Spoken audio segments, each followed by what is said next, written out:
makna daripada sebuah pengertian analisis. Jadi analisis itu adalah penyelidikan mendalam. Itu dulu yang pertama. Jadi ketika Bapak Ibu nanti melakukan analisis terhadap yang sudah kita bagikan kemarin, itu betul-betul memang diharapkan bisa mendalam penyelidikannya, ya, untuk mengetahui yang sebenarnya. Kebijakan tentang kurikulum 2013 misalnya, kebijakan tentang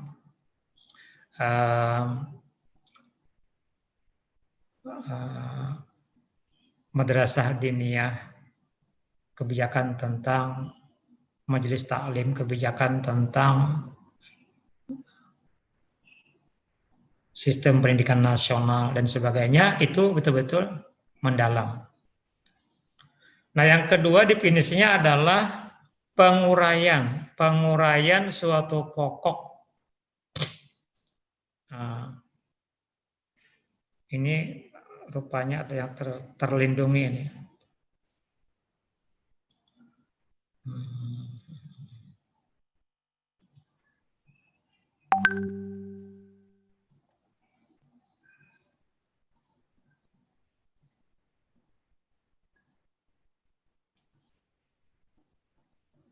Suatu pokok atau berbagai bagian dan penelaahan bagian itu sendiri serta hubungan antar bagian untuk memperoleh pengertian yang tepat dan pemahaman arti keseluruhan. Nah, jadi bisa juga ada satu objek tertentu itu diuraikan dengan bagian-bagiannya, kemudian ditelaah bagian-bagian itu sendiri, kemudian mencari hubungan antar bagian untuk apa? Sama, untuk memperoleh pengertian yang tepat dan pemahaman arti keseluruhan. Ini betul-betul mendalam, komprehensif, menyeluruh, tidak parsial.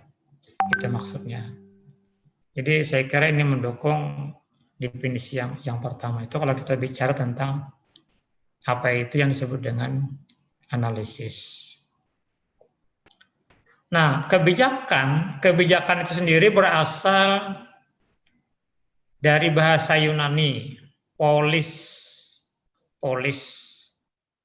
Kalau kita polisi ya, polisi.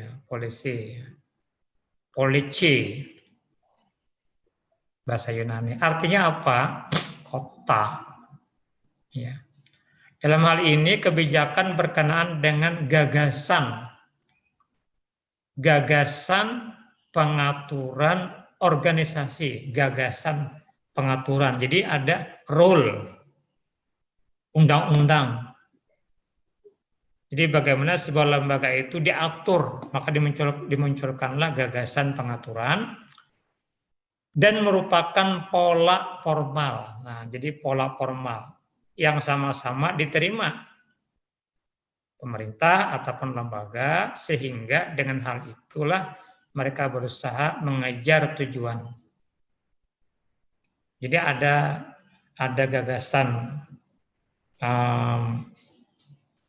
bagaimana mengatur jalannya sebuah organisasi dan merupakan pola formal. Jadi pola formal itu pola yang betul-betul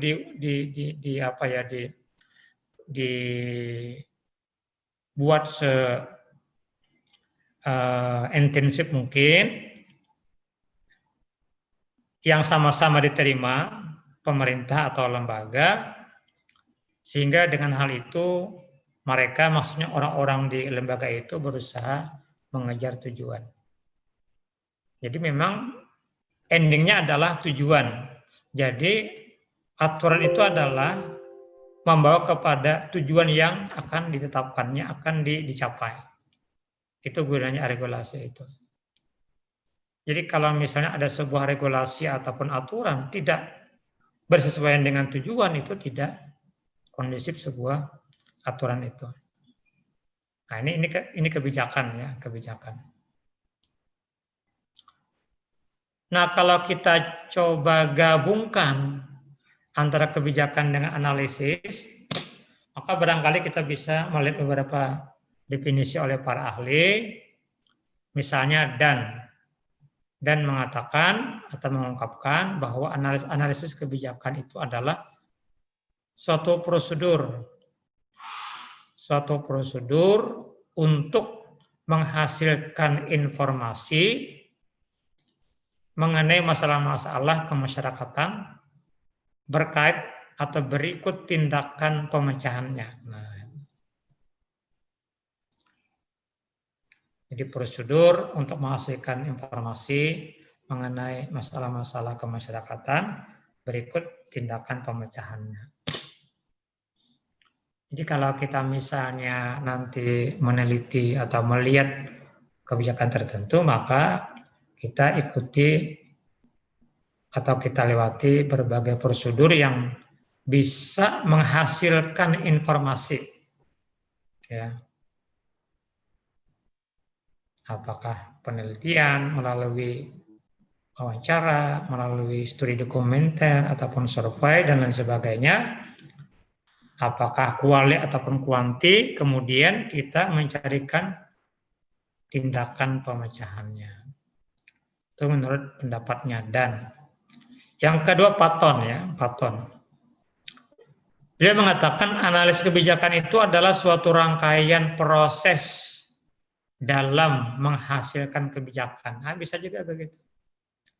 Suatu rangkaian proses dalam menghasilkan kebijakan. Jadi kalau kita menganalisis sebuah kebijakan, maka akan melahirkan kebijakan baru, ya, dari rekomendasi yang kita berikan.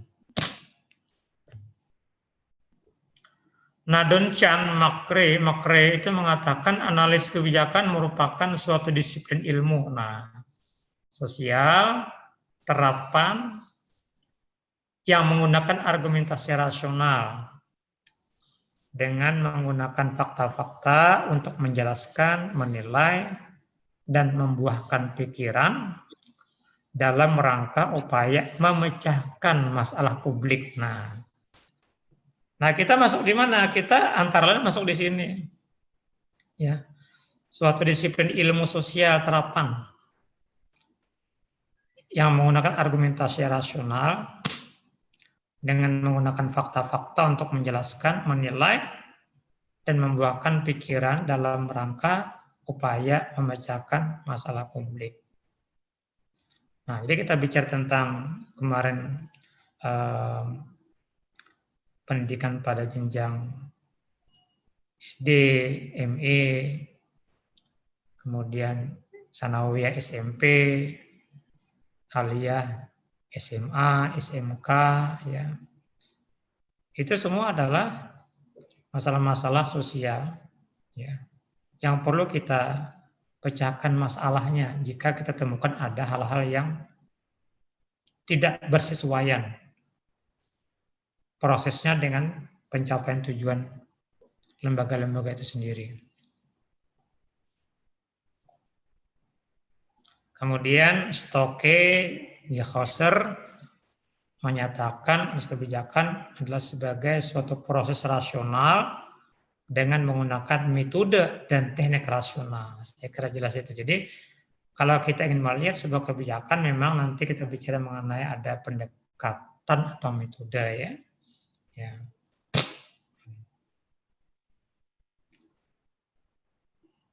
Nah, biasanya kebijakan itu dari sisi analisisnya itu kan dilakukan oleh balai khusus, ya. Mungkin ada yang namanya Balitbank. Nah, Balitbank itu balai penelitian dan pengembangan, ya, Balitbank, ya. Badan penelitian dan pengembangan itu spesial untuk mengkaji berbagai macam kebijakan sehingga bisa melahirkan kebijakan-kebijakan baru terkait dengan sebuah proses kebijakan. Nah, ini kalau kita mencoba mengkaji tentang pengertian, ya, daripada policy analysis, kebijakan, analisis kebijakan. Nah, dalam rangka apa ini kita lakukan? Ini kita simpulkan dulu, ya.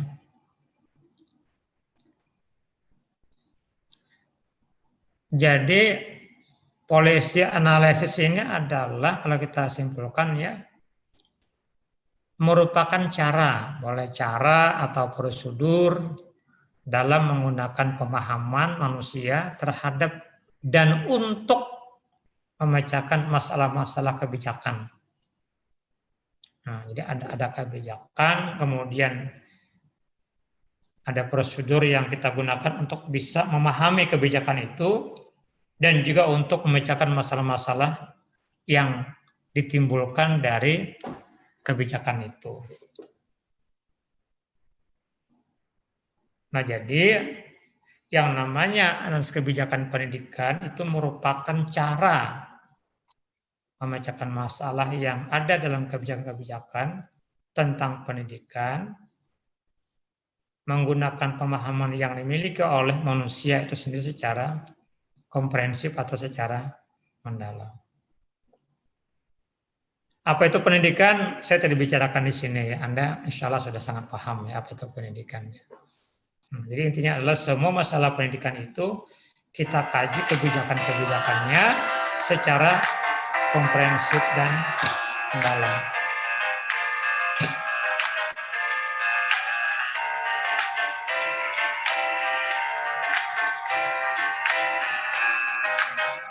Sebentar ya.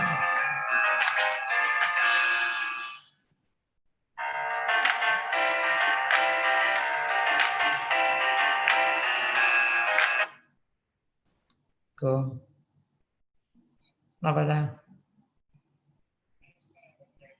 Hah? Siapa? Kenapa? Bukan apa ya, Kang?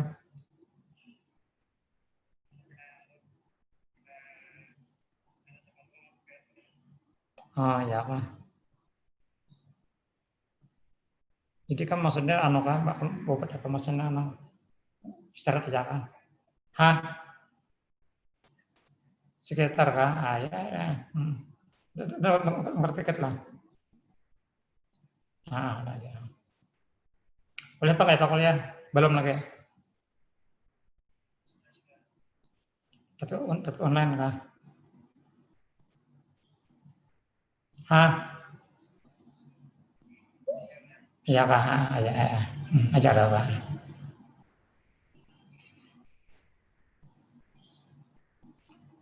Tiket sudah.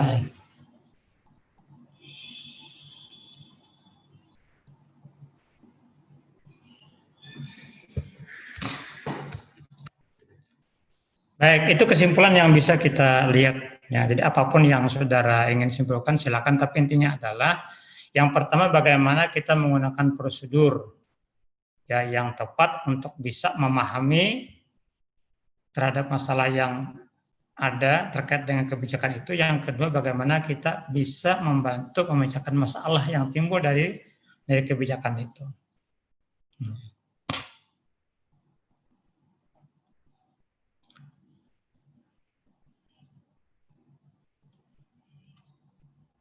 Nah, sekarang bagaimana arah dan tujuan ya dari analisis kebijakan pendidikan. Apa tujuan kita? Misalnya ketika kita melihat sebuah kebijakan tentang madrasah, itu gimana arah yang kita lakukan, yang kita tetapkan. Yang pertama memetakan berbagai isu pendidikan yang dipandang tidak sesuai dengan harapan. Ya. Memetakan berbagai isu pendidikan yang dipandang tidak sesuai dengan harapan. Berarti di situ ada masalah. Ada masalah di situ. Ya. Itu kita petakan terlebih dahulu. Yang kedua adalah memberikan solusi. Nah, berikan solusi alternatif pemecahan masalah untuk kebijakan pendidikan berikutnya, baik yang bersifat jangka menengah ataupun jangka panjang. Nah, jadi setelah menemukan peta masalah, nah tentu kita mesti punya katakanlah sejumlah teori ya. atau sejumlah fakta yang bisa membantu kita untuk memecahkan masalah-masalah itu. Yang ketiga adalah membantu pemerintah dalam menyiapkan dan merumuskan bahan-bahan kebijakan sesuai dengan isu-isu yang kita temukan yang berkembang selama ini. Jadi nanti endingnya adalah tetap kita membantu pemerintah. Kenapa? Karena pemerintah sebagai pengelola atau pembuat kebijakan itu. Jadi kalau dalam konteks Kemenak, maka kita mungkin akan menyampaikannya kepada Menteri Agama. Ya. Jadi misalnya Bapak Ibu sekalian memetakan berbagai isu tentang madrasah, mulai dari kurikulumnya, kemudian pendanaannya misalnya kan, kemudian sarperasnya dan sebagainya. Itu kemudian menjadi masukan bagi pejabat setempat ataupun bagi pemerintah yang akan nanti mengolah kebijakan tentang semuanya itu. Itu arahnya ke sana ya, arahnya ke sana. Terakhir, nah ini ruang lingkup. Ruang lingkup ini sifatnya terbuka. Ini saya tulis, ruang lingkup ini berkembang sesuai dengan garapan lembaga dan keperluan. Jadi sifatnya tidak saklek. Saya mengambil contoh dari sebuah program tinggi tentang kebijakan itu, misalnya yang pertama terkait dengan pengumpulan data statistik pendidikan. Ini penting untuk basis kita memetakan katakanlah lembaga-lembaga yang kita miliki. Misalnya kita punya EMIS, data EMIS. EMIS itu apa? Education, Management, Information System. Itu data tentang lembaga, madrasah, pesantren, diniyah, itu lengkap di situ. Ya, itu misalnya. Kita kumpulkan data-data itu. Nah, kemudian ini saya nggak tahu karena saya mengambil kutipan saja, ini salah satunya terkait dengan pengembangan kurikulum, ya.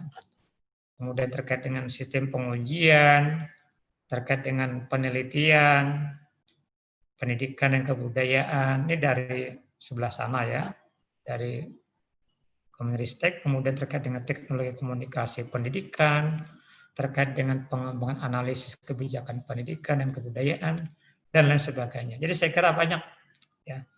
Apalagi dalam masa pandemi sekarang ini kan cukup banyak yang bisa dilihat, analisis tentang kebijakan belajar dari rumah misalnya kan, terus kebijakan tentang ditiadakannya ujian nasional bagi kelas 3 itu gimana itu kan.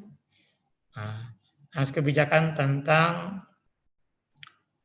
pendidikan di sekolah pada masa pandemi untuk zona-zona tertentu, katakanlah zona hijau dan zona kuning.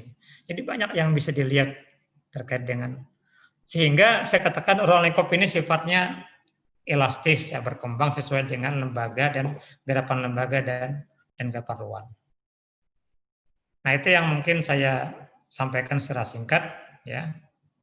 Kita istirahat sebentar 5 menit ya. Nanti silakan kalau mau dibahas, ditambahkan, ditanyakan, silakan.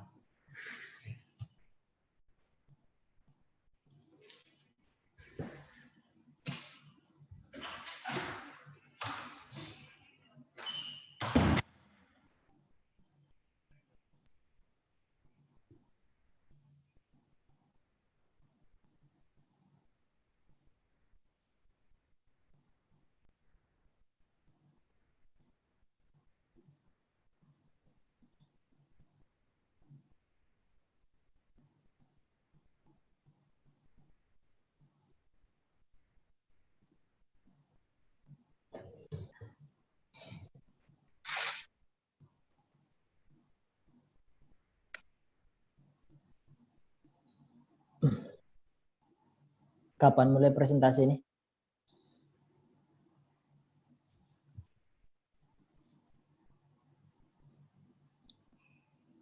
Ya dah.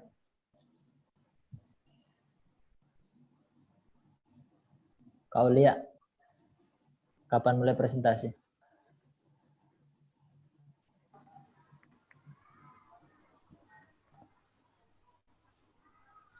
Satu kali pertemuan dulu.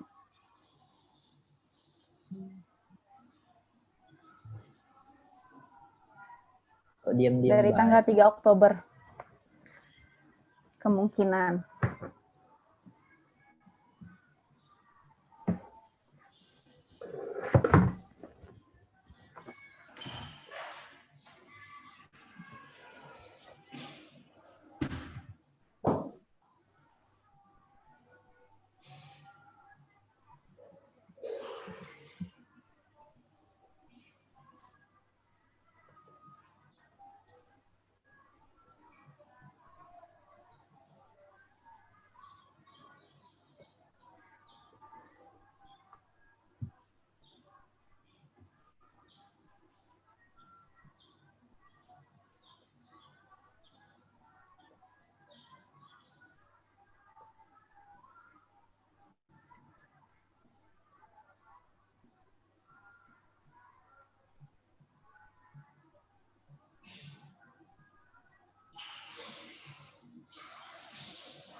Baik, silakan. Siapa yang mau memberikan tambahan penjelasan atau ingin mengomentari atau ingin bertanya atau ingin memberi contoh? Karena kalian juga adalah praktisi di sekolah ataupun di madrasah. Silakan.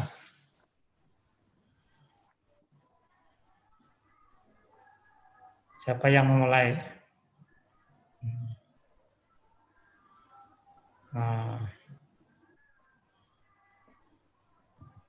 Oke, ada pejabat sekolah di sini, ada nggak pejabat sekolah?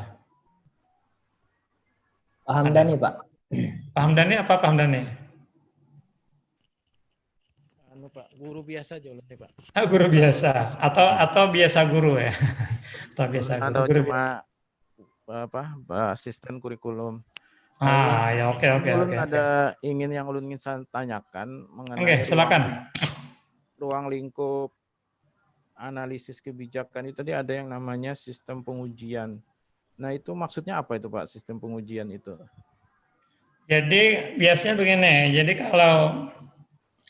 kalau dulu pernah, saya lupa tahun berapa itu, ada rencana UAN itu mencakup juga PAI. Itu direncanakan, bisa nggak diuji cobakan dulu instrumennya, diujikan kepada publik, dilempar kepada publik, memungkinkan nggak UAN itu masuk PAI di sana. Nah, kalau saya waktu itu memberikan tanggapan, saya bilang berat. Kalau PAI itu diuangkan itu berat. Berat kenapa? Karena untuk mengukur sikap, untuk mengukur psikomotor anak itu tidak mudah. Tapi kalau sebatas kognitif saja, berapa rukun iman, ya, mereka bisa menjawab.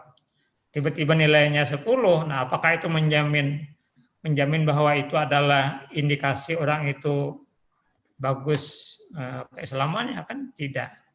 Nah itu jadi itu namanya diuji, kebijakan itu diuji. Nah, jadi kebijakan itu tidak serta-merta. Ya. Contoh lain ya. Yang sekarang paling hot itu apa? Tentang apa itu istilahnya ya? BPEP, Badan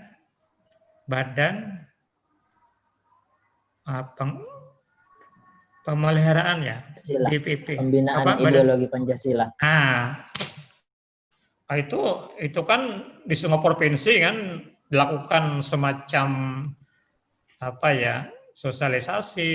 Nah, itu maka kemudian muncul berbagai macam tanggapan dari masyarakat. Ada yang menolak, ada yang mendukung, ada yang diam-diam aja. Nah, kenapa itu dampaknya luar biasa kepada masyarakat? Nah, itu maksudnya pengujian ya. Punya seperti Tamdani ya. Nah, kita pun dalam skop yang lebih kecil bisa. Kita punya kebijakan sebelum diterapkan ya dilempar dulu, dilempar itu maksudnya di hearing misalnya, hearing itu kita berdengar ini kira-kira direspon nggak oleh masyarakat ini atau gimana itu. Kalau oke baru kita putuskan, kalau tidak ya jangan dulu. Nah, itu ada pengujian. Ya. Pengujian itu kan caranya macam-macam, ya. Uji publik istilahnya itu ya. Nah, kalau kami di kampus itu ada sebuah peraturan. Saya misalnya di LPM itu tidak punya aturan, itu saya kirim ke rektor. Nanti rektor itu dibawa lagi ke senat. Sanalah pengujiannya. Ya, ini yang kurang tepat, diperbaikan lagi. Baru rektor men-SK-kan. Jadi rektor nggak bisa men-SK-kan sebelum ada pengujian ataupun pembahasan dari pihak senat. Nah, mungkin di madrasah juga ada seperti itu. Misalnya Hamdani punya aturan yang dibikin draftingnya oleh pihak madrasah, kemudian dibawa ke BP3 ataupun komite ya. Atau mungkin dihadirkan para stakeholders, ini kira-kira cocok tidak? Ya, diundang misalnya masyarakat dan pengertian orang tua, masyarakat luas, kemudian mungkin ahli-ahli pendidikan, atau mungkin bahkan juga alumni dan siswa, kira-kira tepat nggak kebijakan yang akan digulirkan itu? Nah, itu maksudnya. Ya. Jelas sebenarnya ya?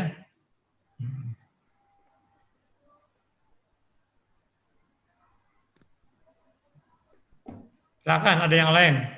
Bapak, saya Rima. Ya, silakan Rima.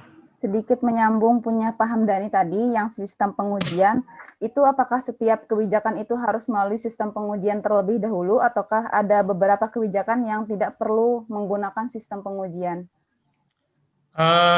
Saya melihat tergantung kepada lingkup dan dampak yang ditimbulkan ya. Kalau dampaknya ya biasa-biasa aja mungkin nggak terlalu ini ya. Tapi kalau dampaknya itu bagi masyarakat menjadi heboh gitu kan, menjadi chaos, menjadi apa? Kalau sudah terlanjur jadi kebijakan itu ditariknya susah. Dan kadang-kadang pemerintah tidak mau menarik. Kenapa? Karena sudah terlanjur. Kan ada unsur malunya juga gitu kan. Masa sudah dilempar ke masyarakat, tiba-tiba ditarik lagi kan. Nah, begitulah keadaannya. Ya. Banyak yang kita lihat kebijakan itu terlanjur disampaikan ke masyarakat, diterapkan, tiba-tiba kemudian ada masalah dan pemerintah jadi apa ya, ragu untuk menarik, ini ditarik, tidak. Nah, jadi tergantung kepada lingkup dan dampak yang ditimbulkan dari kebijakan itu. Ya kan? Jadi saya kira tidak semuanya juga, tapi kalau minimal ya dimusyawarahkan. Jadi kebijakan itu bukan menjadi milik pribadi, tapi milik lembaga, milik bersama. Kalau kami juga di kampus itu yang sifatnya strategis itu mesti dibawa ke sidang senat. Misalnya kayak Renstra itu wajib itu. Pedoman beban kerja dosen itu wajib karena itu menyangkut hajat hidup orang banyak di sana ya. Kemudian juga REP, rencana induk pengembangan itu wajib dibawa ke senat. Tapi kalau yang kecil-kecil, misalnya rencana operasional, renov, yang kecil-kecil lah itu nggak mesti sampai ke senat. Itu contoh di kampus ya, seperti itu. Mungkin di madrasah juga ada contoh-contoh yang mesti dibawa ke komite, tapi cukup hanya di lingkup internal pimpinan sekolah atau madrasah, juga mungkin ada seperti itu. Ya, ya silakan yang lain lagi.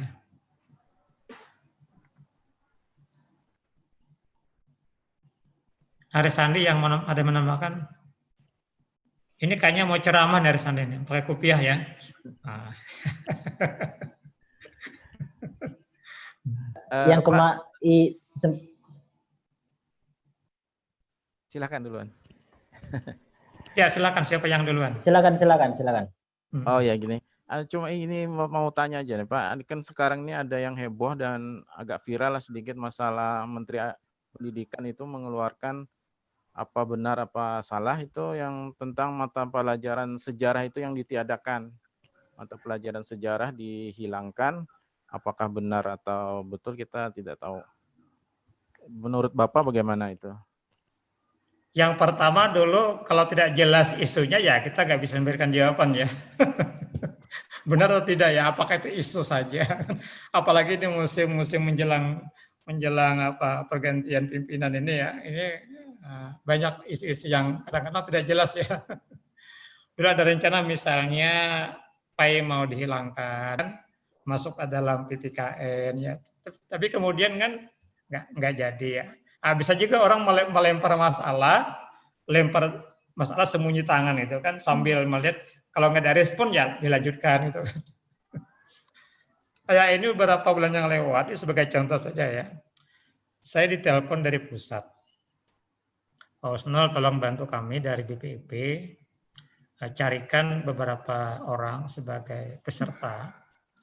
Nanti dibayar lumayan. Udah saya cari, banyak saya dapat. Saya kirim ke pusat, sebagian ada yang menolak juga kan. Nah, terakhir turun informasi dari Pak Husnul, kita batalkan dulu. Kenapa? Ini gejolaknya luar biasa di Jakarta sana. Enggak jadi. Nah, itu contoh-contoh. Jadi banyak yang udah coba-coba ini reaksinya gimana gitu kan. Nah, atau misalnya di kampus misalnya coba OKT coba dilempar masalah. OKT mau dinaikkan ini. S2 3 juta, misalnya jadi 6 juta. Dilempar aja dulu kan. Dengan dengarnya apa mereka diam-diam aja gitu kan. Jadi itu menyangkut strategi orang untuk ini gimana kebijakan itu. Jadi Hamdani kalau tidak jelas kita nggak bisa juga kita pastikan dulu. Kita nggak bisa meraba-raba juga. Kebijakan Arab Saudi tentang pembatalan haji itu kan luar biasa dampaknya itu kan. Nah tapi mungkin sudah dipikirkan matang-matang juga kan. Ya. Itu contoh yang berdampak luar biasa. Dampaknya luar biasa itu. Bahkan kalau kita baca beberapa waktu yang lewat kan Menteri Agama dipanggil itu kan. Panggil anggota dewan, kenapa Menteri Agama lebih duluan nih memutuskan ini kan? Ini kebijakan publik kata mereka kan. Nah itu contoh-contoh. Jadi kebijakan itu memang sesuatu yang punya dampak luar biasa dan itu kalau nggak dipikirkan matang-matang menjadi masalah baik sebagai pejabat pimpinan ataupun sebagai orang yang terdampak dari kebijakan itu. Silakan tadi Aris Sandi tadi mau menambahkan kayaknya. Izin Pak. Ya. Ya. Mau bertanya terkait analisis kebijakan itu. Kalau analisis kebijakan kan berarti yang berkaitan dengan aturan atau yang datangnya dari atas Pak ya. Nah, apakah juga linear nanti dengan kebutuhan misalkan dalam suatu lembaga sudah menjalankan, misalkan ada lembaga baru melakukan survei atau need assessment terhadap kebutuhan-kebutuhan lembaganya Pak. Nah, sedangkan biasanya tata aturan itu yang ada dari pemerintah itu tidak secara menyeluruh sama kegunaannya. Misalkan untuk daerah seperti ini tentu tidak sama dengan daerah yang seperti yang lain misalkan. Nah, sedangkan lembaga itu harus menyesuaikan dengan need assessment atau kebutuhan yang diinginkan, kan begitu Pak. Nah, kalau misalkan lembaga itu taruhlah misalkan RA atau apa, dia menjalankan need assessment tidak terlalu mementingkan misalkan analisis kebijakan bagaimana nanti di penerapan dengan apa yang diturunkan. Seperti misalkan banyak sekolah-sekolah itu kan yang cukup maju, tapi dia tidak terlalu berpatokan pada peraturan-peraturan yang datangnya dari pusat, Pak.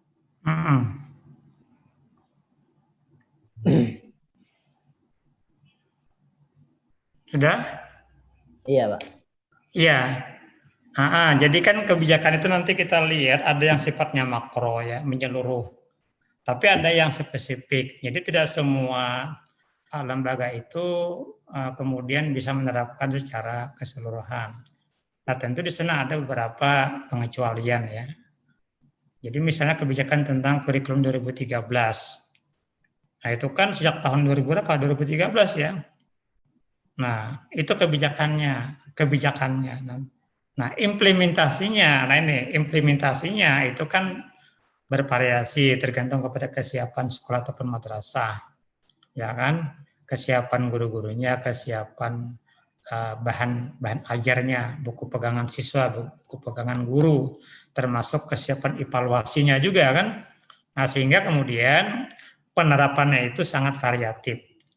Bahkan ada kebijakan waktu itu kalau tidak salah zamannya siapa? Anies Baswedan sebagai Menteri Mendikbud ya. Itu kan kalau tidak salah tahun 2000 berapa? 15-an ya. Madrasah atau sekolah yang sudah menjalankan 3 semester itu lanjutkan begitu ya. Tapi yang belum 3 semester silakan bertahan sampai menunggu siap. Nah, itu sekolah. Tapi madrasah ketika itu seakan-akan semuanya siap. Madrasahnya hebat ya. Kemenak itu mewajibkan semuanya K13.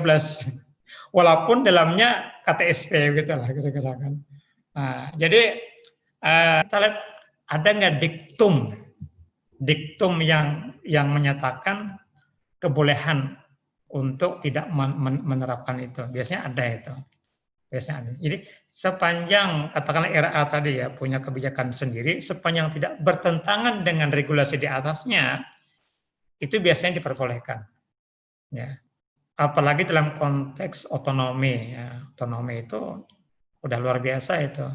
Kewenangan yang penuh diberikan kepada sekolah atau madrasah misalnya, itu ya menjadi bagian kewajiban mereka untuk berkebijakan-kebijakan terkait dengan sekolah atau madrasahnya. Ya. Kalau misalnya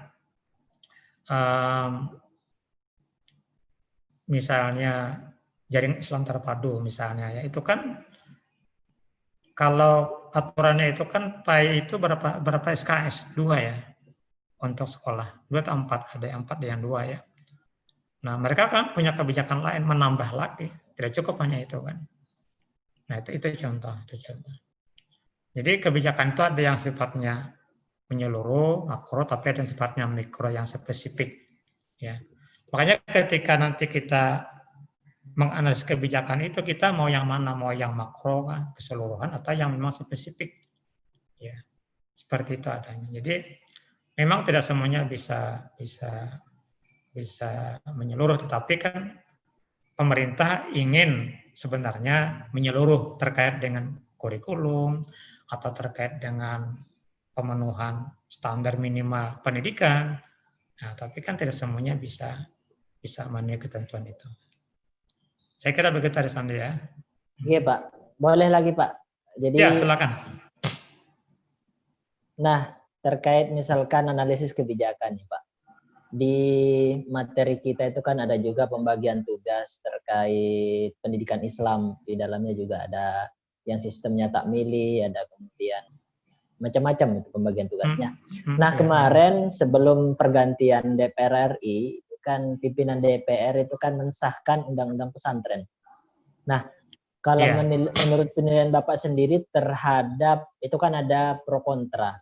Jadi yang sedari dulu pesantren ini sudah menjadi akar pendidikan Islam yang ada di Indonesia, kemudian hari ingin dicoba diintervensi melalui ya salah satunya undang-undang pesantren. Di dalam nomenklatur yang ada di dalam undang-undang pesantren itu kan jadi ada Dewan Masai. Jadi Dewan Masai itulah yang nantinya bisa memberikan rekomendasi-rekomendasi strategis dan itu yang dianggap mencederai yang sudah cukup panjang perjalanan pendidikan Islam. Itu yang pertama, Pak. Kemudian yang kedua terkait kebutuhan lembaga. Nah, kebutuhan lembaga ini kan dalam perjalanan waktunya itu kan dulu dia diwajibkan untuk melaksanakan sejenis akreditasi. Nah, di era Mas Menteri berdasarkan informasi pers yang dia ucapkan bahwa sekarang lembaga pendidikan ini bukan suatu kewajiban. Jadi begitu. Bagaimana menurut Pak Dr. Husnul berkaitan dua hal ini? Itu bagian daripada analisis kebijakan juga. Baik, terima kasih si Arisandi. Pertama pesantren ya. Memang ketika akan dilontarkan kebijakan itu ada pro kontranya, Jadi kontranya adalah bahwa lembaga itu kan eksis sudah lama dan dia betul-betul otonom. Saya sering mengatakan pesantren itu contoh SBM yang paling genuine.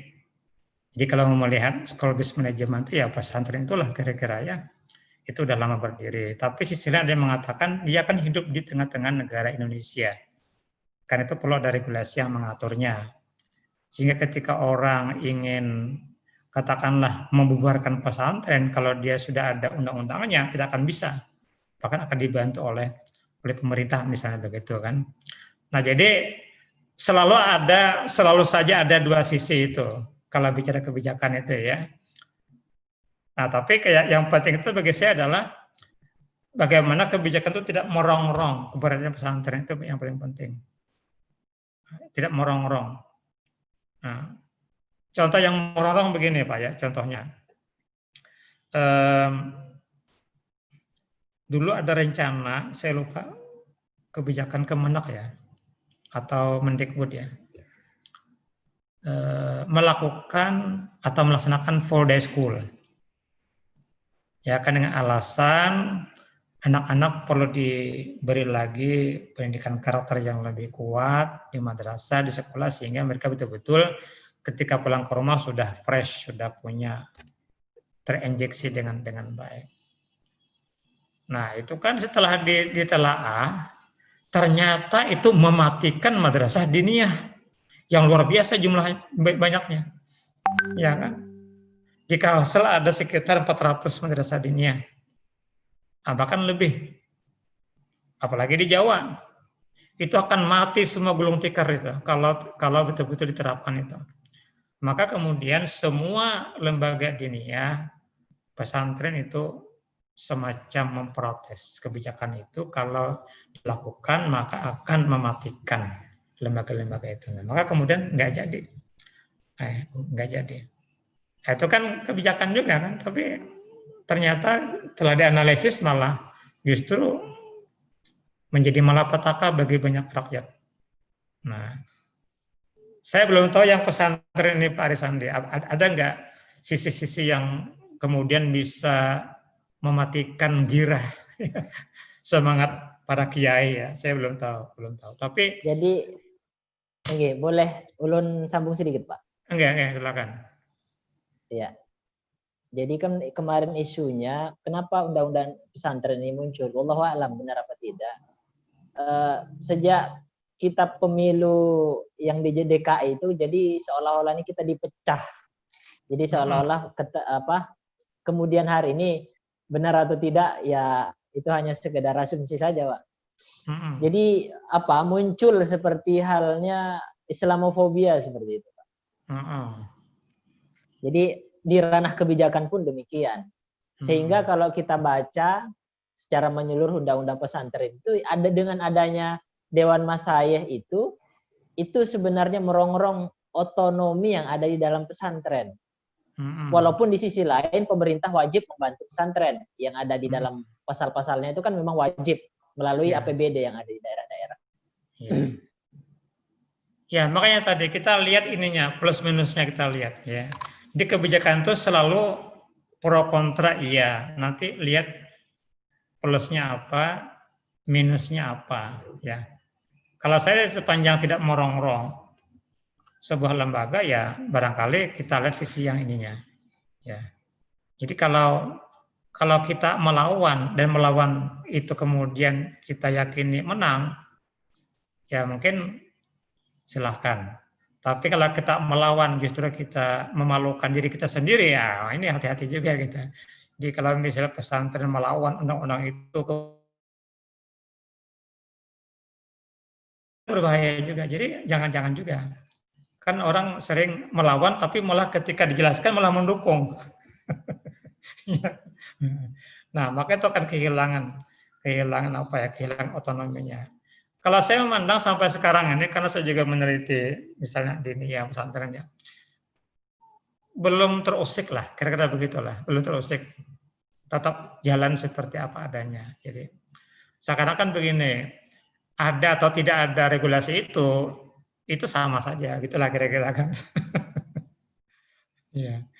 Bisa juga pemerintah saking ingin perhatiannya kepada pesantren, maka buat undang-undang pesantren. Sehingga dengan itu mereka bisa menggelontorkan pendanaan, misalnya kan melalui Pemda atau apapun namanya. Nah, itu bisa juga sisi. Jadi kalau bicara mengenai sisi positifnya ya bisa juga seperti itu ya. Nah, karena selama ini kan ada juga pesantren yang mengeluhkan, kenapa kami nggak dibantu? Orang cari undang-undangnya, mana undang-undangnya itu kan. Nah seperti itu. Tapi menurut saya yakin dan percaya pesantren itu eksis. Ada atau tidak ada itu nggak ada masalah gitu kan. Nah lagi-lagi tadi kalau misalnya ada, itu mesti kita pahami dan kita yakinkan tidak akan merongrong keberadaan lembaga itu. Bahkan kalau bisa memberdayakan lembaga itu. Itu ya. Saya belum baca secara keseluruhan ya tentang undang-undang itu ya. Tapi kayaknya seperti nggak berdampak apa-apa ya. Saya nggak tahu ada nggak di sini kiai di sini. Iya, tidak berdampak apa-apa karena belum dibantu sama pemerintah, Pak. Yang ada statement-statement dari petinggi-petinggi seolah-olah mendiskreditkan lembaga-lembaga pendidikan Islam kan. Oke, itu silakan saja berkembang pendapat seperti itu ya. Nah, silakan ada yang lain lagi yang mau dibahas. Nah intinya adalah Bapak Ibu sekalian terkait dengan tugas yang kita berikan itu, kita lagi-lagi memetakan isunya dulu. Nanti dipetakan isunya terkait dengan pelaksanaan beberapa lembaga itu, kaitkanlah dengan regulasinya, kemudian dengan modal keilmuan yang kita miliki, mungkin apakah pendapat ahli atau praktik-praktik yang ada di negara lain, misalnya untuk bisa memecahkan atau memberikan solusi yang terbaik. Jadi tidak hanya memaparkan, tapi memberikan yang terbaik. Jadi kalau memang misalnya sudah baik, ya kita berikan ada yang lebih baik lagi, ya silakan saja. Saya meneliti sekarang madrasah diniyah. Jumlahnya 24 madrasah diniyah se-Kalimantan Selatan, saya teliti. Di Hulu Sungai Tengah 8, kemudian di Pelehari ada 4, di Kabupaten Banjar 8, kemudian di Marabahan ada 4. Nah, dari sana saya paham saya.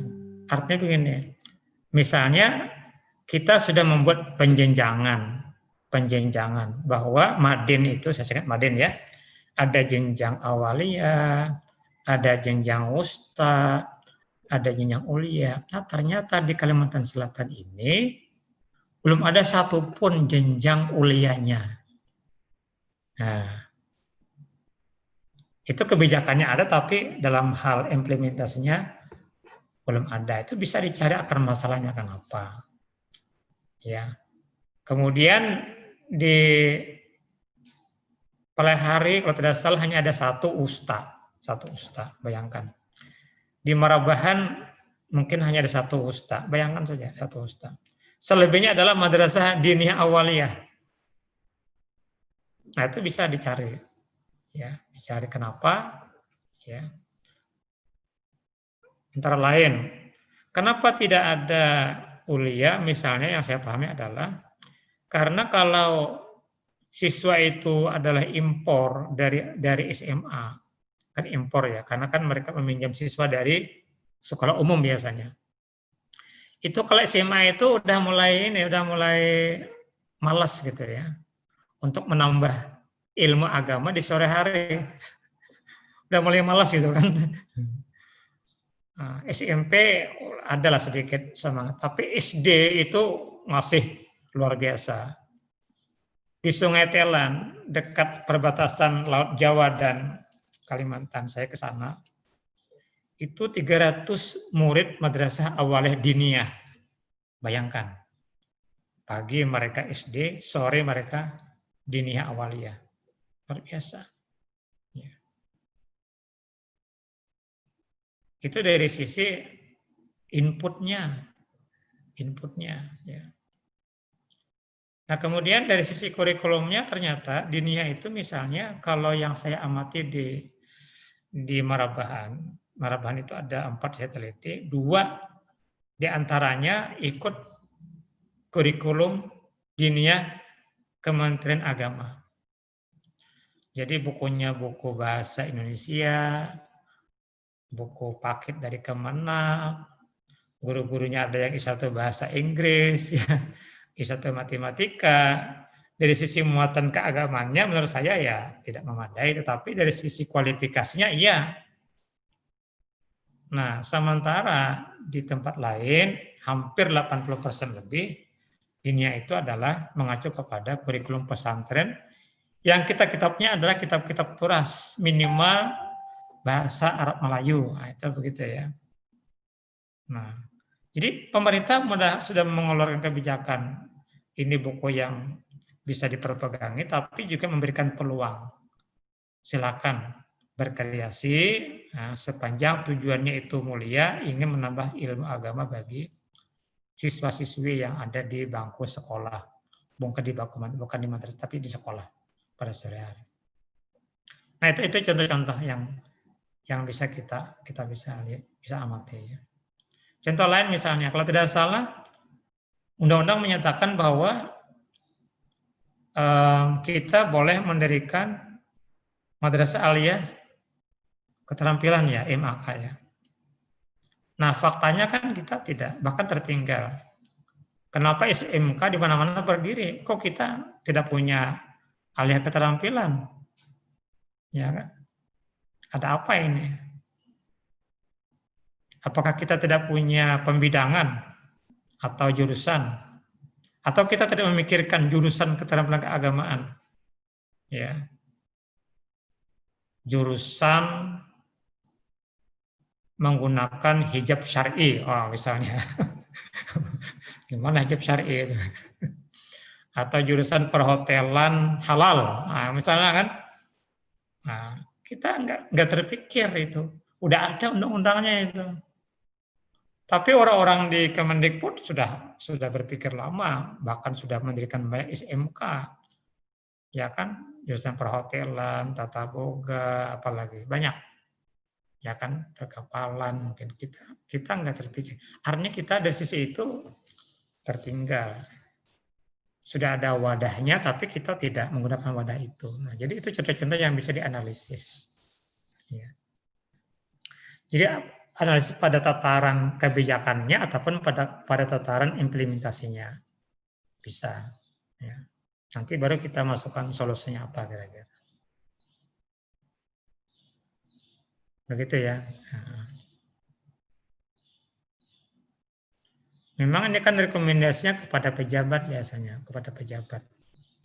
Jadi kalau penelitian kalian terkait dengan deskripsi yang tidak sifatnya kebijakan itu kan sangat akademis ya. Tapi kalau kebijakan itu memang sudah sampai kepada rekomendasi pejabat. Ya. Ini faktanya begini, ini sekarang ke depannya mau diapakan. Tadi saya katakan apakah jangka pendek atau jangka menengah ataupun jangka panjang. Jadi kebijakan itu biasanya lebih ke jangka menengah. Kalau jangka pendek ya nggak terlalu inilah. Kebijakan itu sifatnya ya multi years biasanya, berdampak luas dan juga berdampak jangka panjang. Itu kebijakan. Silakan yang lain.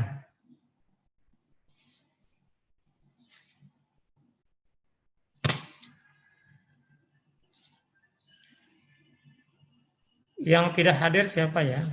1, 2, 3, 4, 5, 6, 7, 8, 9, 10, 11, 12, 13, 14.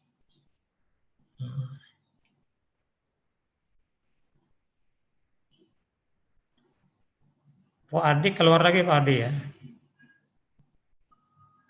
Tadi Pak Adi masuk ya.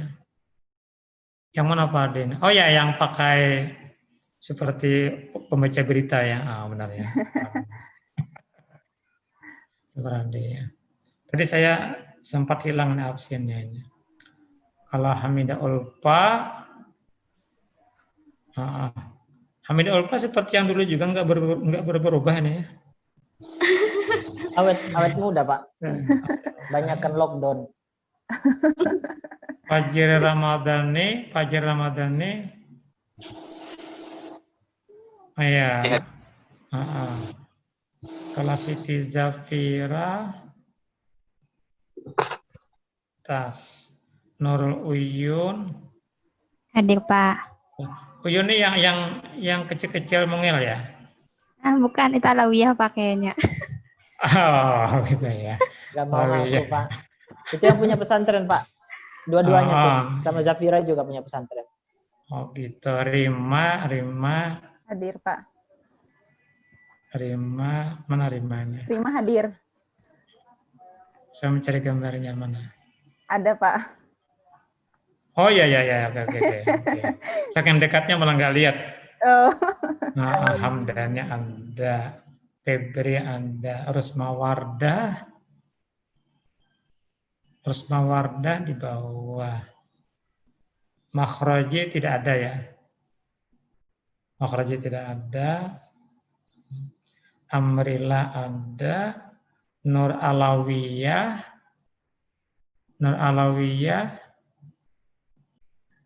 ada di atas ya. Ya oke. Aulia Rahmah, tidak ada. Oh hadir. Nurul Hikmah ada, Beni tidak ada. Beni ini kalau tidak salah berhenti ya.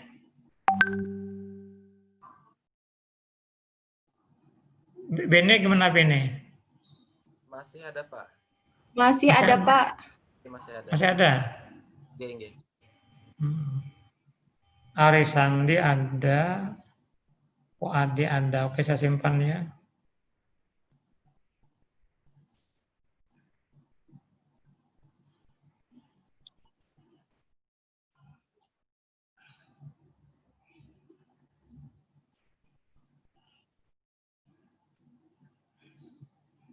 Siapa yang suka mengumpulkan peraturan-peraturan pemerintah?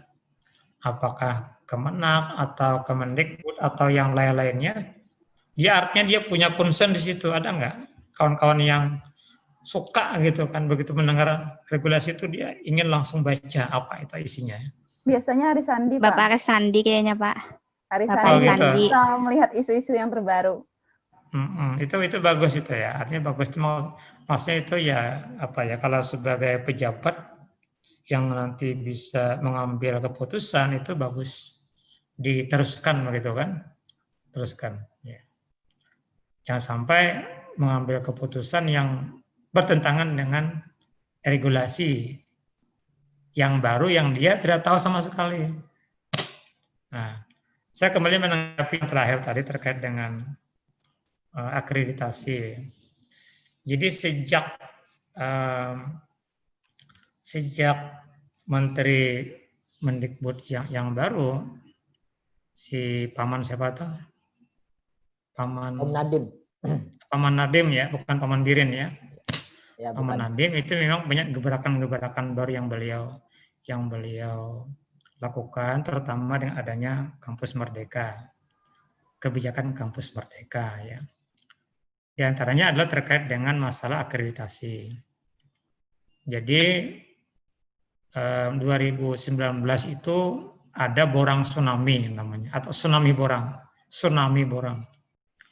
Jadi borang itu adalah kompilasi dokumen yang dilaporkan kepada Ban PT sebagai penanggung jawab dan pelaksana akreditasi itu kebanjiran borang. Sementara anggaran itu tidak memadai untuk pelaksanaan akreditasi, terutama menyangkut transportasi dan honor para asesor ya, numpuk. Nah, hadirnya Nadiem itu kemudian membuat dia berpikir ini gimana caranya supaya jangan terlalu birokratis, yang terlalu disibukkan dengan urusan administratif, maka dia bikin kebijakan baru. Kebijakannya adalah misalnya akreditasi itu sifatnya volunteer, sukarela. Yang ingin meningkatkan peringkat silakan. Yang tidak ya diam di tempat. Tapi tetap ada perpanjangan per 5 tahun. Nah, perpanjangan 5 tahun.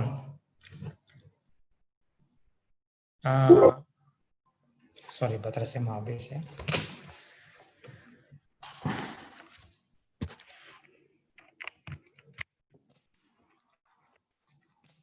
Nah, bagaimana praktiknya? Jadi yang tidak mengusul itu tetap akan mendapatkan sertifikat dan SK perpanjangan sepanjang tetap memenuhi kriteria yang ditentukan. Misalnya dosennya minimal berjumlah sekian, rasio dosen dan mahasiswa berbanding seperti ini.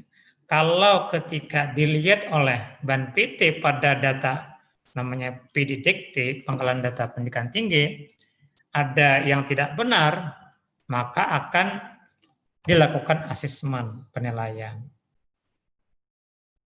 Kalau sudah lengkap, baru dikeluarkan SK baru.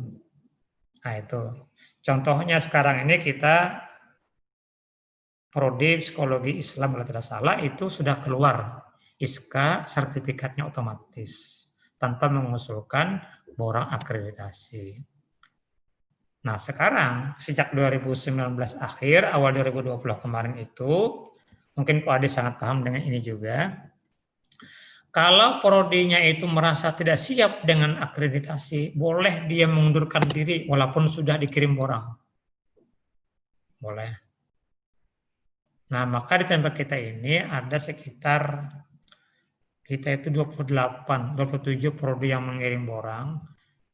Itu ada sekitar puluhan yang menarik borangnya, tidak melanjutkan borangnya atau mengusulkan untuk pengunduran diri. Maka yang seperti itu tetap di-SK-kan oleh Ban PT dan berlaku 5 tahun.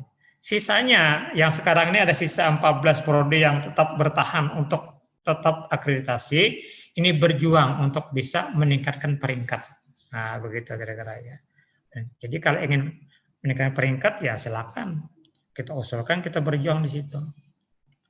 Nah, ini pemikirannya Nadiem ya. Jadi dia lebih merdeka. Jadi kalau ingin maju silakan.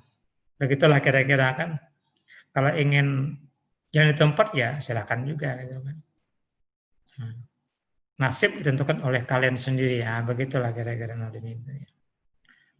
Jadi di samping itu juga dengan begitu ada mempermudah kebijakan dari sisi keuangannya.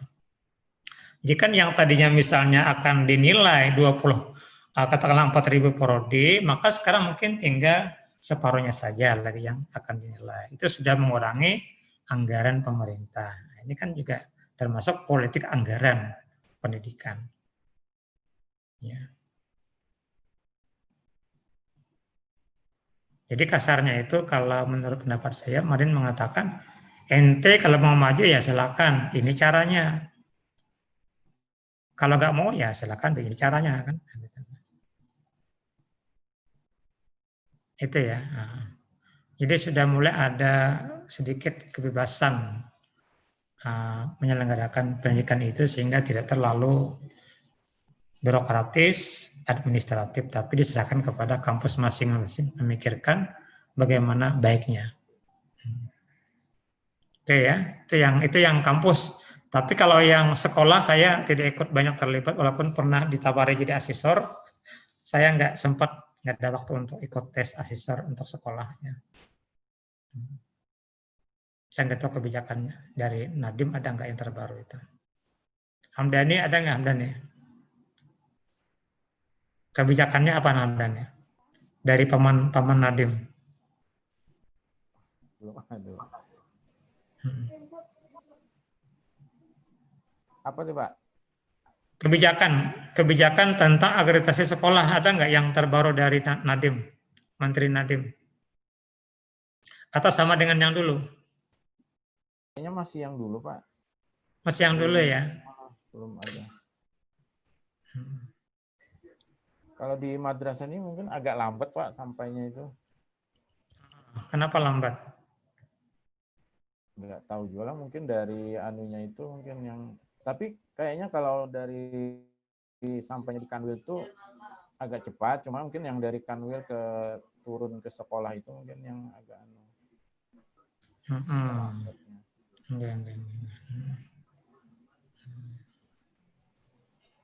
Sekarang ini kan yang baru itu ada kebijakan tentang kurikulum itu mata pelajaran bahasa Arab dan PAI.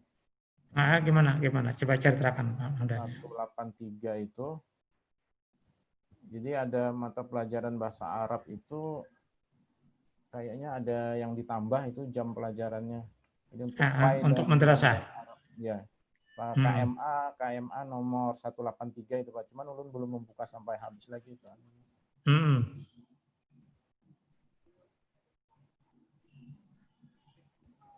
Kalau yang di RA siapa RA? RA ada yang guru RA ada? Febri di RA ya? SD Pak, SD. SD, ada nggak kebijakan baru di SD terkait dengan kebijakan pendidikan? Terakhir yang ulun tahu tuh cuma pembuatan RPP itu aja Pak. Pembuatan RPP-nya kan yang dari berlembar-lembar sekarang tuh sudah diringkas menjadi satu lembar aja cukup kayak itu Pak. Itu aja sih terakhir yang ulun tahu.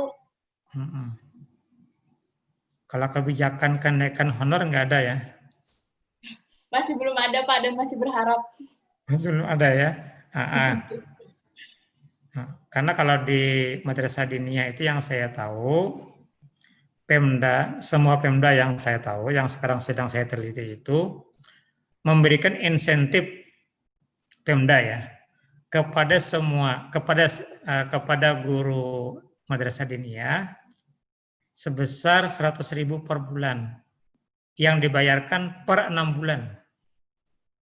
Nah, itu kebijakannya. Jadi kepada guru itu diberi insentif 100.000 per bulan dibayarkan per 6 bulan.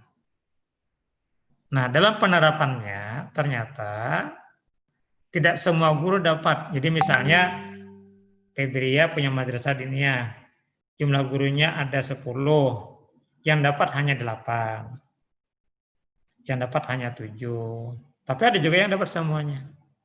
Nah, yang dapat sebahagian itu mereka kumpul semuanya dibagi rata. Jadi untuk keadilan saja dibagi rata. Jadi kalau misalnya yang dapat hanya 8, jumlah gurunya 10, ya dibagi aja, bagi 10 gitu. Nah, tapi intinya adalah Pemda sudah punya concern kepada madrasah diniyah. Ada satu tawaran baru dari Ketua Forum Madrasah Diniyah di Kabupaten Banjar, dia ingin memperjuangkan melalui DPRD supaya ada aturan dari Bupati untuk mewajibkan anak-anak sekolah itu ya maksudnya ya SD, SMP, SMA untuk belajar di madrasah diniyah. Nah itu kan luar biasa itu. Jadi paginya itu sekolah SD, sorenya mereka dengan aturan itu wajib untuk masuk madrasah diniyah. Saya dengar-dengar di Madura itu mau dicoba, diperjuangkan. Nah, itu kan nanti tergantung kepada Pemda dan juga dewannya. Kalau mereka bersepakat ya berarti jadi, kalau tidak ya berarti nggak jadi. Sama halnya dengan Perda tentang BTA, ya kan? BTA ya.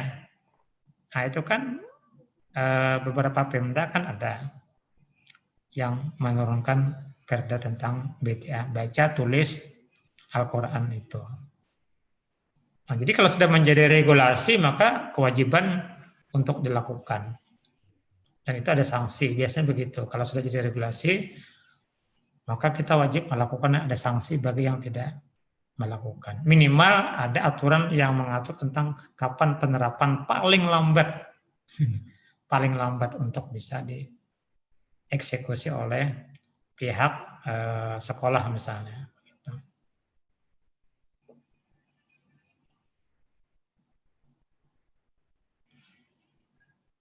Kalau di Pasca ada nggak regulasi yang kira-kira menurut kalian memberatkan dibandingkan dengan angkatan sebelumnya, misalnya begitu?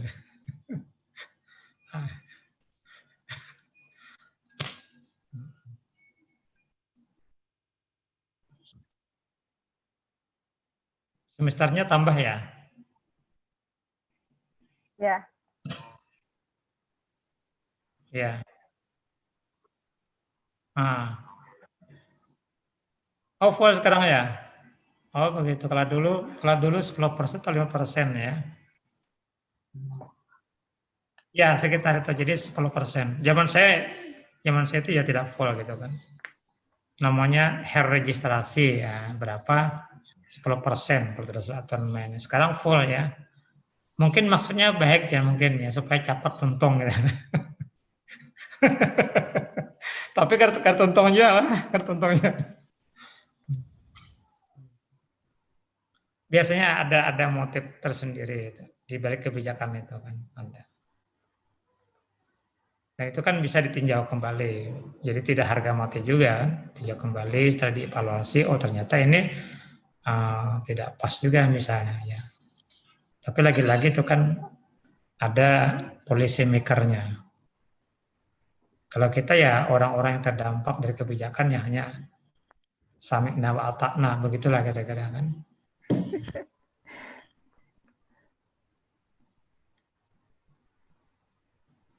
Silakan, ada yang mau menambahkan?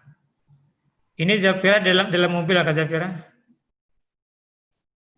Seperti goyang-goyang dalam mobil ya? Enggak, Pak, ini pakai HP. Laptopnya Oh, pakai HP. Goyang-goyang. Saya pikir dalam mobil tadi. Enggak, Pak.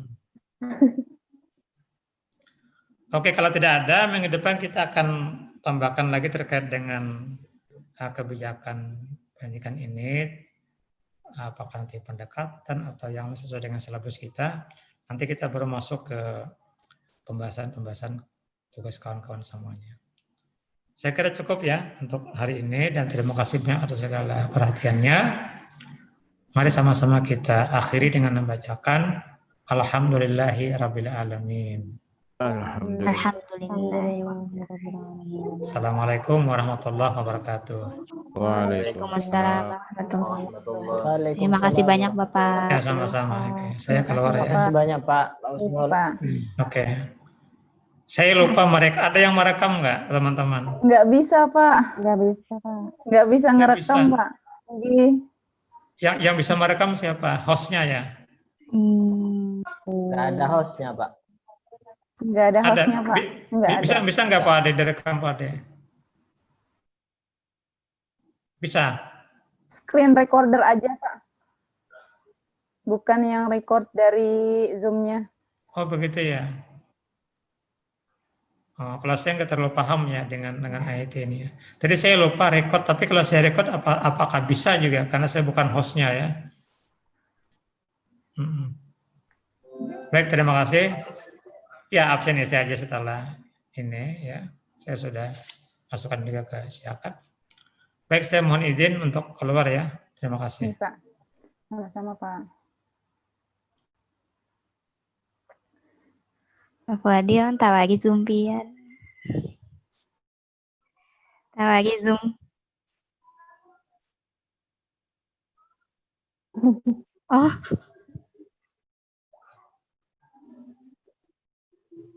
Izin keluar, Pak Dere. Mana absennya? iya di mana Pan? Baru datang.